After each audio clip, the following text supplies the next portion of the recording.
Capítulo 15. El juicio y castigo. Vi que el Señor durante el juicio caminará por la tierra al fin del tiempo. Las terribles plagas comenzarán a caer. Entonces aquellos que han despreciado la palabra de Dios y la han valorado a la ligera irán errantes de mar a mar. Desde el norte hasta el oriente discurrirán buscando palabra de Jehová, y no la hallarán. Ver Amós 8 versículo 12. Hay un hambre en la tierra por oír la palabra.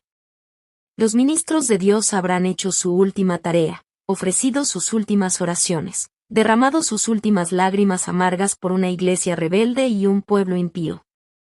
Su última y solemne amonestación ha sido dada.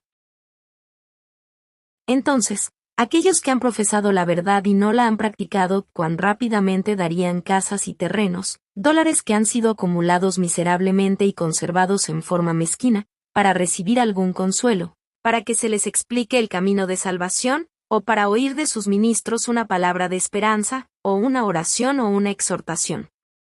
Pero no, deberán padecer hambre y sed en vano, su sed nunca será saciada, ni podrán obtener consuelo. Sus casos están decididos y fijados para siempre. Es un tiempo temible, terrible.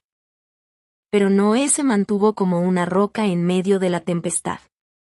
Rodeado por el desdén y el ridículo popular, se distinguió por su santa integridad y por su inconmovible fidelidad a los mandamientos de Dios. Noé fue sometido a pruebas y tentado a fondo, sin embargo, conservó su integridad frente a todo el mundo que se le oponía. Así será cuando el Hijo del Hombre sea revelado. Como lo representa el caso de Noé y su familia, serán pocos los que se salven. El mundo pudo haber escuchado las advertencias. Los que profesaban aceptar a Dios, fueron los principales en rechazar la predicación de Noé y por su influencia llevaron a otros a rechazarlo. A todos nos llega el tiempo de prueba y dificultad. Los hombres antes del diluvio trataron de acallar la conciencia, movida por el Espíritu de Dios, objetando que era imposible que el mensaje de Noé fuese verdad y que el mundo fuera inundado por un diluvio que cambiaría el curso de la naturaleza. Hoy se oye el mismo razonamiento. El mundo no será destruido por el fuego. El cántico de alarma es: todas las cosas continúan como antes. No es necesario prestar atención cuando se predique que la historia del mundo pronto se acabará. Las leyes de la naturaleza muestran cuán inconsistente es esto. El Señor de la naturaleza puede emplearla para cumplir sus propósitos porque Él no es esclavo de la naturaleza. Razonaban que no estaba de acuerdo con el carácter de Dios salvar solamente a Noé y a su familia, solo 8 personas en el extenso mundo y permitir que todo el resto fuese aniquilado por las aguas del diluvio. Hoy, razonan como razonaban en los días de Noé, cuando se presenta el mensaje de advertencia de temer a Dios y guardar sus mandamientos, porque la ira de Dios pronto caerá sobre todos los pecadores impenitentes y perecerán en el holocausto universal. Como en los días de Noé, hoy, los profesos siervos infieles de Cristo, que no reverencian a Dios y con temor se preparan para el terrible evento futuro, se tranquilizarán en su seguridad carnal con su razonamiento falaz. Dios es demasiado bueno y misericordioso para salvar solamente a unos pocos que guardan el sábado, y creen que si fuera verdad, los filósofos y los sabios comprenderían la cuestión del sábado y la brevedad del tiempo. No creen que el Dios misericordioso que creó a los hombres, los consumirá por medio del fuego, porque no creen las advertencias presentadas. Esto, razonan ellos, no está en armonía con Dios. En nuestros días, se representa el amor de Dios como de un carácter tal que impediría que Él destruyese al pecador. Los hombres razonan sobre la base de su propia norma inferior de lo correcto y justo. Pensabas que de cierto sería yo como tú. Miden a Dios comparándolo con ellos mismos. Razonan sobre cómo actuarían en las circunstancias y llegan a la conclusión de que Dios haría como ellos se imaginan que haría. La bondad y longanimidad de Dios, la paciencia y misericordia que ejerce en sus súbditos, no le impedirá castigar al pecador que se niega a obedecer sus requisitos. El hombre, infractor de la santa ley de Dios, perdonado solo a través del gran sacrificio de Dios, que hizo al dar a su Hijo para morir por el culpable, no es el que debe hacer la decisión final por Dios, porque su ley es inmutable. Si los hombres, después de todo el esfuerzo que hizo Dios para conservar el carácter sagrado y exaltado de su ley, convierten la misericordia y condescendencia de Dios en una maldición por medio de los sofismas del diablo, tendrán que sufrir el castigo. Porque Cristo murió, consideran que tienen libertad para transgredir la santa ley de Dios que condena al transgresor y se quejan de que su severidad y su castigo son muy duros e incompatibles con Dios. Expresan las mismas palabras que Satanás profiere a millones, para tranquilizarles la conciencia en su rebelión contra Dios. En ningún reino ni gobierno se les permite decir a los transgresores de la ley que castigo debe ejecutarse contra aquellos que han violado la ley. Todo lo que tenemos, todas las mercedes de su gracia que poseemos, se las debemos a Dios. El carácter ofensivo del pecado contra un Dios tal no puede estimarse más de lo que pueden medirse los cielos con un palmo. Dios es un gobernador moral así como un padre. Es el legislador.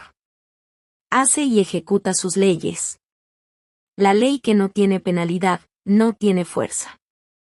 Puede presentarse el razonamiento de que un padre amante no aceptaría que sus hijos sufriesen el castigo de Dios por fuego, teniendo el poder para socorrerlos. Pero por el bien de sus súbditos y por su seguridad, Dios castigará al transgresor. Dios no obra basado en el plan del hombre. Él puede aplicar una justicia infinita que el hombre no tiene derecho de administrar a un semejante. Noé habría desagradado a Dios si hubiese ahogado a uno de los escarnecedores y burladores que lo hostigaban, pero Dios ahogó al vasto mundo.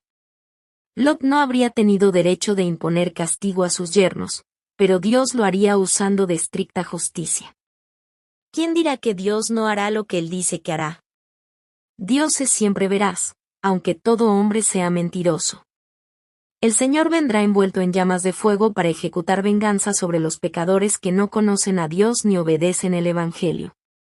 Y porque en su infinita misericordia posterga su venida para darle al mundo un mayor periodo de tiempo para arrepentirse, los pecadores llegan a la conclusión que nunca vendrá. En la prensa pública, en los antros del pecado, así como en las escuelas de ciencia así llamadas, hay una forma de ver las cosas. Fruncen los labios despectivamente, hacen bromas de mal gusto, ridiculizan las advertencias porque consideran la posibilidad de que miles no creerán. Se burlan y publican sátiras ingeniosas a expensas de aquellos que esperan y anhelan su venida y, como Noé, se preparan para el evento con temor. Esto no es nada nuevo, es tan antiguo como el pecado. Es tan falso como el padre de mentiras. Cuando ministros, agricultores, comerciantes, abogados, personajes importantes y hombres aparentemente piadosos exclamen paz y seguridad, vendrá destrucción repentina. Lucas registra las palabras de Cristo, de que el día de Dios viene como un lazo, la figura de un animal merodeando en el bosque en busca de su presa y cae, repentinamente es entrampado por el lazo oculto del cazador. Se me mostró una visión del juicio, Dios enviará consejos, advertencia y reprensión. Algunos reconocerán su mal proceder y buscarán al Señor, otros seguirán su propia inclinación porque a su corazón natural le resulta más conveniente y agradable. Y otros darán coces contra el aguijón, levantándose contra los testimonios de amonestación, despreciando las advertencias, escogiendo su propia sabiduría, serán entrampados y vencidos por el enemigo, y estarán tan enceguecidos por su infatuación que serán totalmente incapaces de discernir las cosas de Dios y obrarán directamente en contra de la luz, rodeándose de tinieblas y error. Y estos sostendrán y fortalecerán las manos de nuestros enemigos más despiadados. Me fue mostrado que en un futuro cercano, aquellos a quienes Dios ha dado advertencias, reproches y gran luz, pero que no se han corregido ni seguido la luz, Él les quitará la armadura celestial que los había protegido del poder cruel de Satanás. Ciertamente, el Señor los abandonará para que sigan sus inclinaciones y los consejos de su propia sabiduría. Simplemente quedarán desamparados y la protección de Dios se retirará de ellos y no serán resguardados de los engaños de Satanás. Nadie de mente estrecha y poca visión puede concebir el cuidado que, a través de sus ángeles, Dios ha ejercido sobre los hijos de los hombres en sus viajes, en sus casas, en su comer y beber. Donde quiera que estén, los ojos de Jehová están sobre ellos. los libra de miles de peligros que nunca han visto. Satanás está al acecho, pero el Señor está obrando constantemente para salvar a su pueblo. Pero a aquellos que no perciben la bondad de Dios, que se niegan a aceptar sus misericordiosas advertencias, que rechazan sus consejos para alcanzar la norma más elevada que demanda la Biblia, que lo hacen a pesar del Espíritu de gracia, el Señor les quitará su poder protector. Me fue mostrado que si pudiera, Satanás confundiría y luego destruiría las almas a quienes él ha tentado. Dios soportará por cierto tiempo, pero hay un límite a su misericordia, una línea divisoria entre su misericordia y su justicia. Es el poder de Satanás que está obrando en el mar y en la tierra, trayendo calamidad y angustia y asolando a las multitudes para asegurarse de su presa. Tanto por tierra como por mar habrá tormentas y tempestades, porque Satanás ha descendido con gran ira. Él está obrando. Sabe que su tiempo es corto y que si no se lo reprime, veremos las manifestaciones más terribles de su poder, como jamás hemos soñado. En las escenas finales de la historia de esta tierra, la guerra prevalecerá. Habrá epidemias, mortandad y hambre. Las aguas del abismo rebasarán sus límites. Incendios e inundaciones destruirán la propiedad y la vida. Inesperadamente vendrán desastres sobre el mundo. Esto debe mostrarnos que las almas por quienes Cristo ha muerto, deben estar preparándose para las mansiones que Él ha ido a preparar para ellas. Hay alivio del conflicto terrenal. ¿Dónde? Para que donde yo esté, vosotros también estéis. El cielo es donde Cristo está. Cuando haya terminado la prueba, cuando los hombres hayan decidido en favor o en contra de la ley de Jehová, el tiempo de gracia y misericordia se habrá acabado. Entonces Dios entrará en la recta final de la justicia para dar a cada hombre según sus obras. Algunos recibirán la recompensa por el bien hacer, otros la retribución por sus obras malas. El mundo pronto ha de ser abandonado por el ángel de la misericordia, y las últimas 7 plagas han de ser derramadas. La tormenta se está preparando, los dardos de la ira de Dios pronto han de caer y cuando Él comience a castigar a los transgresores, no habrá ningún periodo de respiro hasta el fin. Porque el Eterno viene de su morada, para castigar por sus pecados a los habitantes de la tierra. Y la tierra descubrirá la sangre derramada sobre ella y no encubrirá más sus muertos. Quedarán en pie solo aquellos que estén santificados por medio de la verdad en el amor de Dios. Ellos serán escondidos con Cristo en Dios hasta que la desolación haya pasado. Los hombres han agraviado a Dios, aceptando como santo un día laboral común. Nada puede poner la estampa del hombre de pecado tan definitivamente en el mundo, como la aceptación de un sábado espurio, mientras se pisotea el día que Dios apartó. Dios escribió con su propio dedo sus mandamientos en 2 tablas de piedra. Estas tablas no quedaron al cuidado de los hombres, sino que fueron puestas en el arca, y en el gran día, cuando se decida cada caso, estas tablas inscritas con los mandamientos, serán exhibidas para que todo el mundo las vea y entienda. El testimonio contra ellos será irrefutable. Los más rigurosos castigos caerán sobre los que han tomado a su cargo la obra de ser pastores de la grey, porque han presentado a la gente fábulas en vez de presentar la verdad. Se levantarán hijos que maldecirán a sus padres. Los miembros de iglesia que han visto la luz y han sido convencidos de su culpabilidad, pero que han confiado la salvación de sus almas a los ministros, aprenderán en el día de Dios que ninguna otra alma puede pagar el rescate por sus transgresiones. Surgirá un terrible clamor: estoy perdido, eternamente perdido. Habrá quienes sentirán que serían capaces de despedazar a los ministros que han enseñado falsedades y han condenado la verdad. La verdad pura para este tiempo exige una reforma de la vida, pero ellos se han separado del amor de la verdad y de ellos se puede decir: te perdiste, oh Israel. El Señor envía un mensaje al pueblo: pon a tu boca trompeta. Como águila viene contra la casa de Jehová, porque traspasaron mi pacto, y se rebelaron contra mi ley. Ver Oseas 8:1. El Señor declara: cuando para mi pueblo sea un crimen guardar el sábado, entonces vendré de mi morada para castigar por sus pecados a los habitantes de la tierra. Y la tierra descubrirá la sangre derramada sobre ella, y no encubrirá más sus muertos. Cuando el Señor manda a sus siervos con un mensaje de advertencia para los miembros de la Iglesia, para abrir delante de ellos la verdad, muchos que dicen ser pastores se niegan a examinar por sí mismos la palabra del Señor.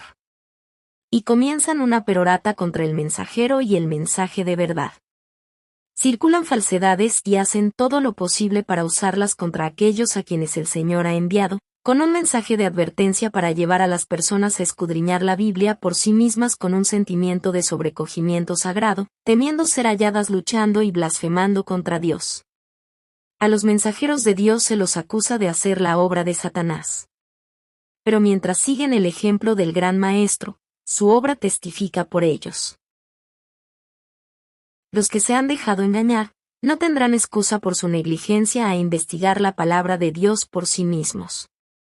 Confiaron sus almas a un ministro que no fue diligente en investigar la palabra para saber la verdad, pero éste no puede pagar el rescate por sus almas.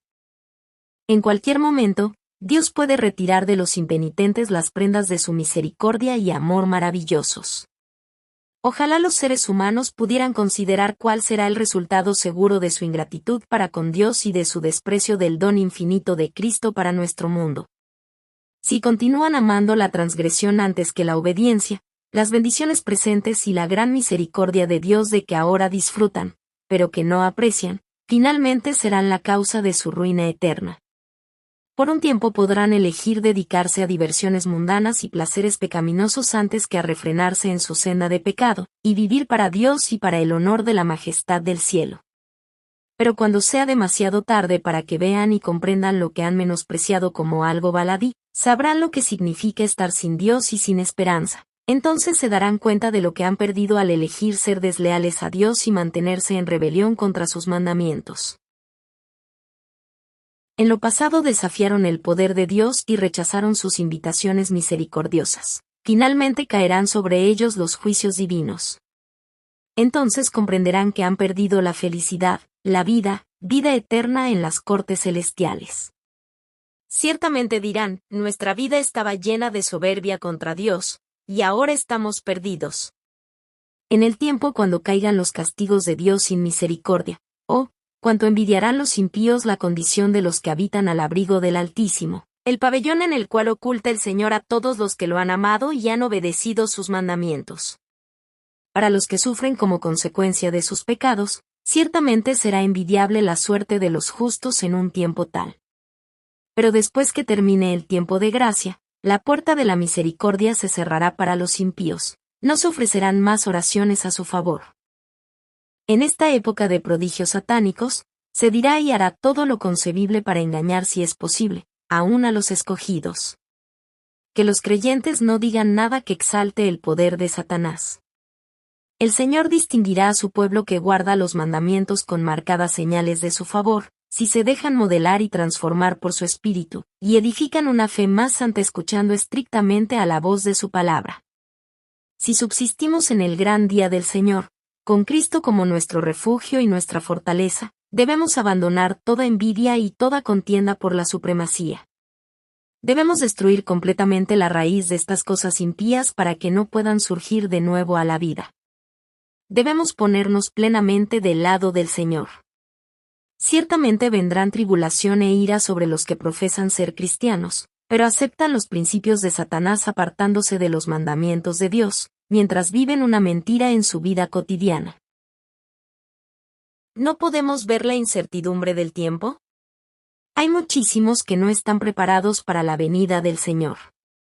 Continúan comportándose como los impenitentes, admirando los principios de los malvados y serán castigados con los inicuos.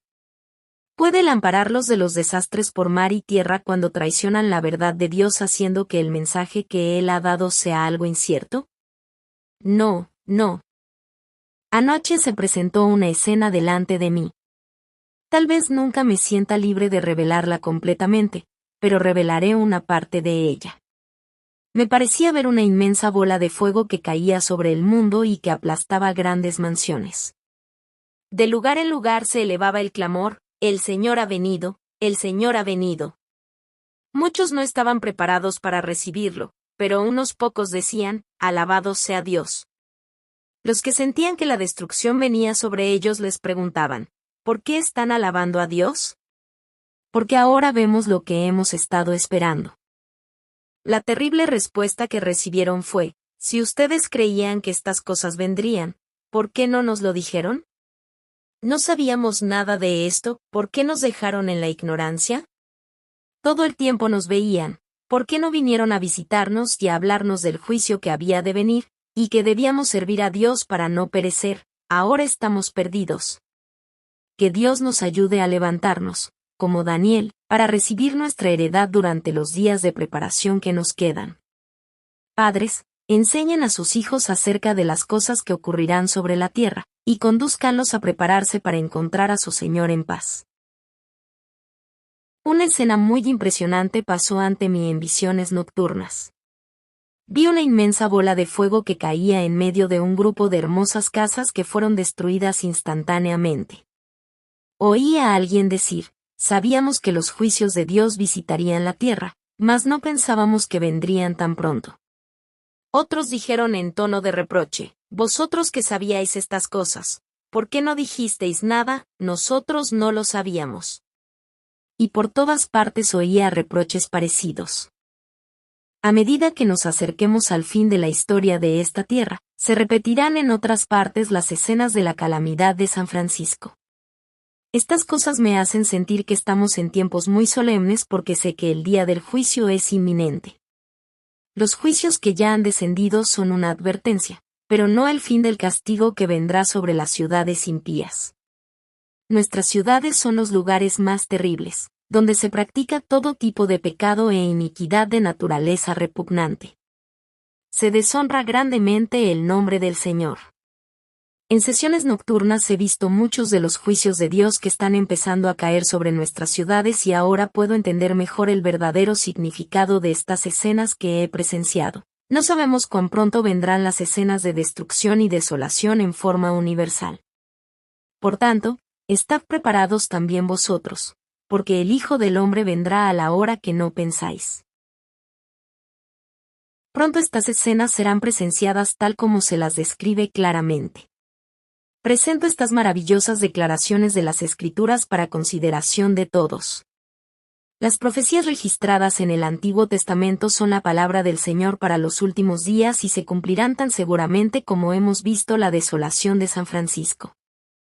¿Osarán los hombres traer el desagrado del Señor delineando una ley para forzar la observancia de un sábado espurio y luego imponer la obediencia a esa ley? Insultarán a Dios profanando su día santo y arrogándose la autoridad como dioses, exaltando el primer día de la semana para que sea observado por todos. ¿Qué miembro de la familia humana que osara desafiar al Señor Dios pagaría luego el castigo al enfrentarse con el gran dador de la ley por haber quebrantado su ley? La palabra ha salido. No es la palabra de un poder humano, sino del poder omnipotente, de un verdadero Dios vivo. ¿Se atrevería el hombre a jugar con la sagrada ley de Jehová, y poner en su lugar un día corriente de labor que marque el principio de la semana para la transacción de negocios comunes? ¿Nos aventuraremos a enfrentarnos con Jehová por haber quebrantado su ley? ¿Cómo pueden atreverse los hombres a asumir la autoridad de Jehová y personificando a Dios, cambiar los tiempos y la ley? Llamo la atención a hombres de convicción sobre estas cosas. ¿Se atreverá usted a continuar aceptando un decreto humano que no lleva la estampa de aprobación divina y colocarlo delante de las personas como algo que ellas deben respetar y honrar? ¿Sustituirá una falsificación por lo verdadero y genuino?